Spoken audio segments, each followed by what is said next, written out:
అందరికీ నమస్కారం. అధికారం కోసం కాదు, ప్రజల అవసరాలు తీర్చడానికి, ప్రజాసేవలో కుటుంబ వారసత్వాన్ని నిలబెట్టడానికి రాజకీయాల్లోకి వచ్చిన వ్యక్తి. అన్నగారి బాటలో నడుస్తూ ప్రజల మన్ననలు పొంది, మరి పార్టీ మన్ననలు కూడా పొంది ఏలూరు జిల్లా అధ్యక్షులుగా నియమించబడిన వ్యక్తి. ఆయన మరెవరో కాదు, మన ఏలూరు ఎమ్మెల్యే శ్రీ బడేటి రాధాకృష్ణ చంటన్నయ్యగా ప్రజాదరణ పొందిన నాయకులు. నాయకుడు అంటే కేవలం అధికారం చెలాయించే వ్యక్తి కాదు, అందరినీ నడిపించే ఒక మార్గదర్శి. భవిష్యత్తులో ఏమి సాధించాలో స్పష్టమైన అవగాహన ఉన్న, క్లిష్టమైన పరిస్థితుల్లో కూడా వేగంగా సరి అయినటువంటి నిర్ణయాలు తీసుకునే సామర్థ్యం ఉన్న వ్యక్తి. కార్యకర్తల కష్టాలను, భావాలను అర్థం చేసుకుని వారికి అండగా ఉండగలిగినటువంటి, మన్ననలు పొందినటువంటి వ్యక్తి మన ఏలూరు ఎమ్మెల్యే, ఇప్పుడు ఏలూరు జిల్లా తెలుగుదేశం పార్టీ అధ్యక్షులు కూడా ఉన్నటువంటి శ్రీ బడేటి రాధాకృష్ణయ్య గారు. ఏలూరు నియోజకవర్గం అంటే ఉమ్మడి పశ్చిమ గోదావరి జిల్లాకు తలమానికం. అటువంటి చారిత్రాత్మకమైనటువంటి ప్రాంతానికి ప్రాతినిధ్యం వహించడం అంటే కేవలం అధికారం కాదు, అదొక పెద్ద బాధ్యత.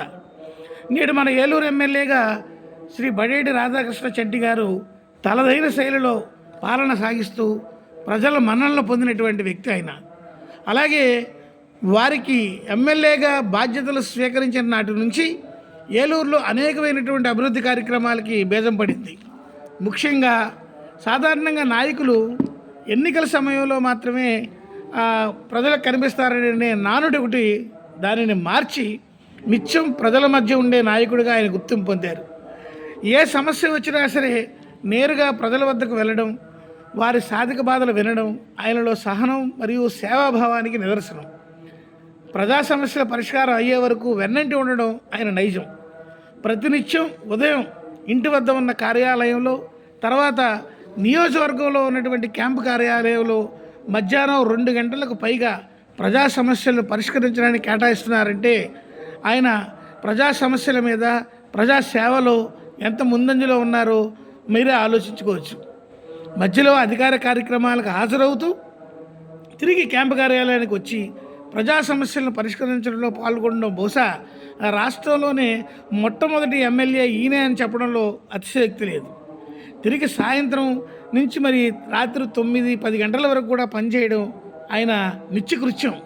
ఒకవైపు నగర మౌలిక సదుపాయాలైనటువంటి రోడ్లు, డ్రైనేజీ వ్యవస్థ మరియు తాగునీటి సరఫరా మెరుగుపరుస్తూనే, మరోవైపు ప్రభుత్వ సంక్షేమ పథకాలను కూడా ప్రతి అర్హుడికి అందేలా చూపడంలో ఆయన విజయం సాధించారు.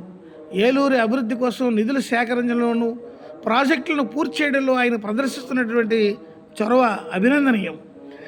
ఏలూరులో కీలకమైనటువంటి రోడ్ల నిర్మాణం, అలాగే వంగాయగూడానికి వెళ్ళే దారిలో కృష్ణకాలువ పైన వంతెన నిర్మాణం, త్వరలోనే ఏలూరు శనివారపేట క్యాజ్వేకి వంతెన నిర్మాణం, గోదావరి జలాలను ఏలూరుకు ప్రజలు చేరువ చేయడంలో ఆయన శరవేగంగా పరుగులు పెట్టిస్తున్నారు. ఒకప్పుడు పంపుల చెరువు గడ్డి పడితే రాత్రనక పగలనక ఆయన అధికారులను సమన్వయం చేసుకుంటూ అతి కొద్ది సమయంలోనే దాన్ని పటిష్టపరిచారు. అలాగే వైద్య సేవలకు ఇబ్బందులు పడుతున్నటువంటి రోగగ్రస్తులకు మెరుగైనటువంటి సేవలు, వైద్య సేవలు అందించే విధంగా ముఖ్యమంత్రి సహాయ నిధి నుంచి కోట్లాది రూపాయలను తీసుకొచ్చి ప్రజలకు చెక్కుల రూపంలో అందించారు. ఉపాధికి మార్గం చూపించమని అడిగిన ప్రతి వ్యక్తికి కూడా ఆయన తోపుడు బండ్లను ఉచితంగా అందించి చిన్న చిన్న వాటి వ్యాపారాలు చేసుకునేందుకు అవకాశం కల్పించారు. మరి వికలాంగులకు ట్రైసైకిళ్లను అందించారు. తన వద్దకు వచ్చిన ప్రతి వ్యక్తి అవసరాలు తీర్చడానికి ముందుకు వచ్చి వారిని ఆదుకున్నారు. ఏలూరులో విద్యా సంస్థల బలోపేతానికి మరియు పేద ప్రజలకు కార్పొరేట్ స్థాయి వైద్యం అందేలాగా ప్రభుత్వ ఆసుపత్రులని ఆధునీకరించడంలో ఆయన ప్రత్యేక శ్రద్ధ వహించడంలో ఎటువంటి భిన్నాభిప్రాయం లేదు. విద్యార్థులే రేపటి పౌరులు అనే నమ్మకంతో పాఠశాలల అభివృద్ధి కృషి చేస్తూ యువతకి ఉపాధి మార్గాలకు చూపడంలో కూడా ఆయన ముందున్నారు. అలాగే రాజకీయాల్లో హోందాతనం ముఖ్యం. మరి ఆ హోందాతనాన్ని కాపాడుతూ విమర్శలను కూడా నిర్మాణాత్మకంగా స్వీకరించేటటువంటి గొప్ప లక్షణం ఆయనలో ఉంది. పారదర్శకమైన పాలన అందిస్తూనే అవినీతికి తావు లేకుండా యంత్రాంగాన్ని నడిపించడం ఆయన పరిపాలనా దక్షతకు మచ్చుతునక. పార్టీలకు అతీతంగా, కులమతాలకు అతీతంగా ప్రతి ఒక్కరిని గౌరవించే సంస్కృతి అయింది.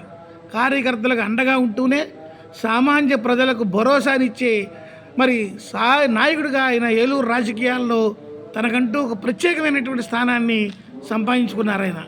మరి అందుకనే ఇదంతా గుర్తించినటువంటి రాష్ట్ర పార్టీ నాయకత్వం ఆయనకు జిల్లా బాధ్యతలను కూడా అప్పచెప్పి జిల్లాను కూడా సమర్థవంతంగా నడిపించడానికి ఆయన పాత్రను ఆ పార్టీ వాడుకునే విధంగా ఆయనకు నాయకత్వ స్థాయిని అందించారు.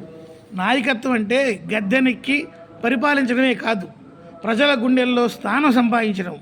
తన నియోజకవర్గ ప్రజల శ్రేష్ఠ ధ్యేయంగా పనిచేస్తున్నటువంటి ఏలూరు ఎమ్మెల్యే గారు మన ఏలూరు జిల్లా తెలుగుదేశం పార్టీ అధ్యక్షులుగా రాబోయే రోజుల్లో మరిన్ని విజయాలు సాధించి ఏలూరును ఆదర్శ నియోజకవర్గంగా తీర్చిదిద్దుతారనడంలో ఎటువంటి అతిశయోక్తం లేదు.